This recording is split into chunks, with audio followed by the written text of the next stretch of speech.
Mary takes us through the stations of the cross. Join Mary for our reflection on the stations as she guides us through the stations through her eyes then and through her eyes now. The first station, Jesus is condemned to die. My son stood before Pilate as an innocent man, but throughout his life he entered more and more deeply into the condition of sinful flesh. It was not enough that he was born of a human mother like me. He grew up in obscurity in Nazareth, and they always judged him there. They always judged that it wasn't right that he was conceived before Joseph and I were married. Even when he began his public ministry, the religious leaders didn't accept him. His reflection of God didn't fit their self-serving picture of God. Finally, his own followers abandoned him. I never imagined he would have to experience solidarity with prisoners beaten and tortured, but he did. I'll never forget the blood he shed and the pain he experienced at the hands of the Roman guards. Jesus began this journey by becoming one with every powerless person, mocked and made fun of by others. He did nothing that deserves capital punishment or the abuse he was given. His yes, his surrender to God's will, ultimately destroyed the power of sin and death. While he was growing up, I told him many times how I had been graced to say, "Let it be done to me according to your word." I never could have imagined that this would be the sword that would ultimately pass through my heart. To watch my son say yes to God so completely and fully for the salvation of the world.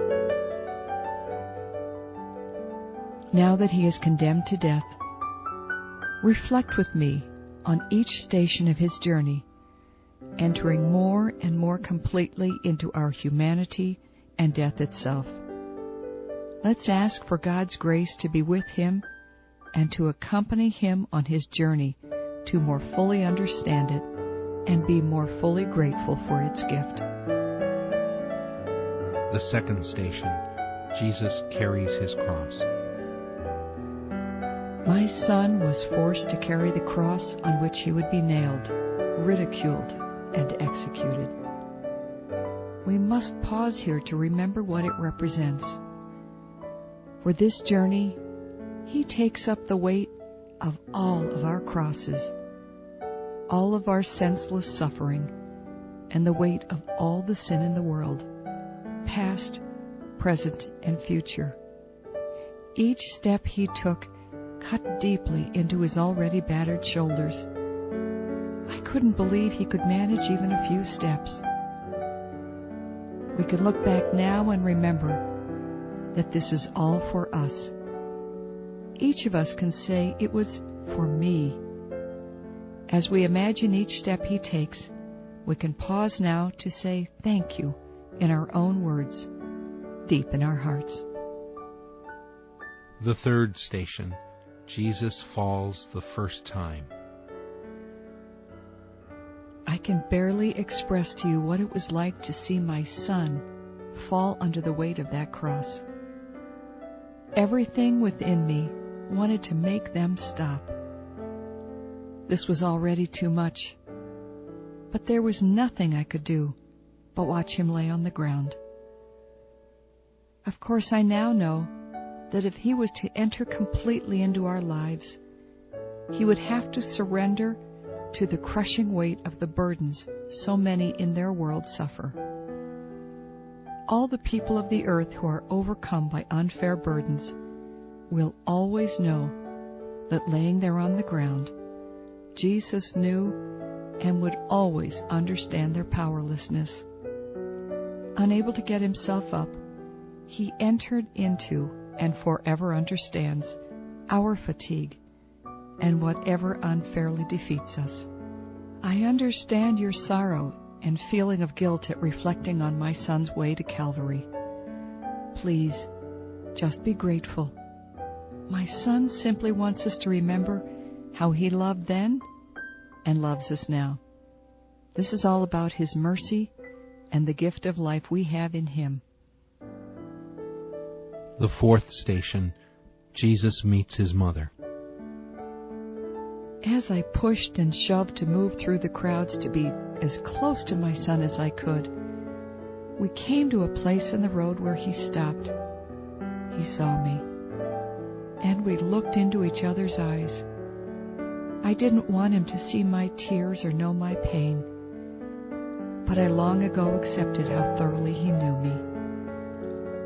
The love from my heart poured out into the only embrace I could give Him. My lips quietly said the prayer He taught us. Father, may Your kingdom come, and Your will be done, on earth as it is in heaven.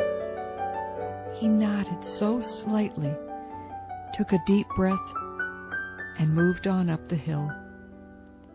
The sword passing through my heart had blessed His mission, and I knew He knew it. Thank Him with me even now that He took up that mission for us. Thank Him that He has tasted the separation and loss that every person in the world knows who has lost a loved one. And He has understood the heart of every loving mother who grieves at the suffering of her children. He has become so completely one with us.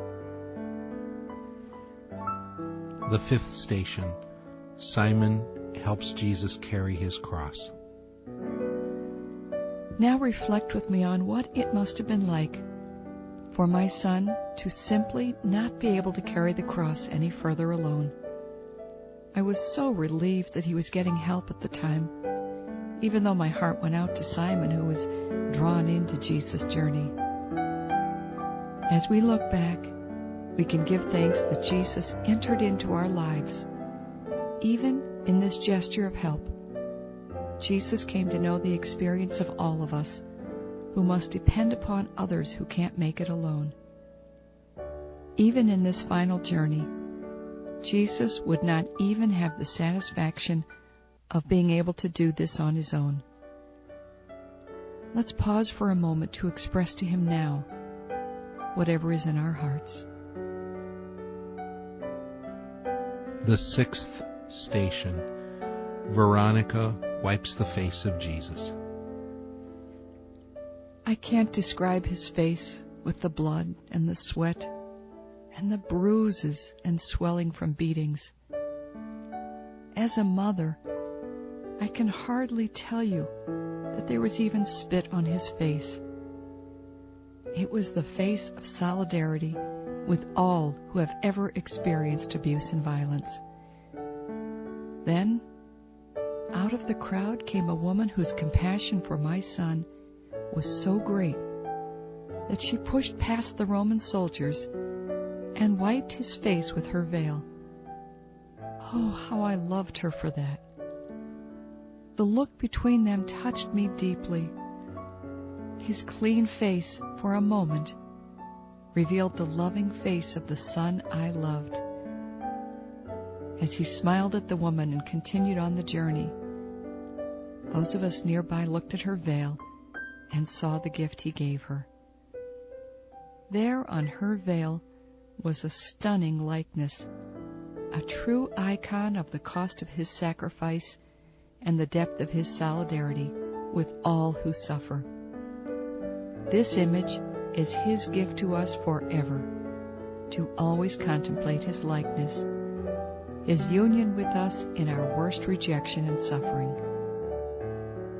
As you remember with me how his face was so covered with punishment and violence, let us give thanks for his solidarity with us in every aspect of our lives.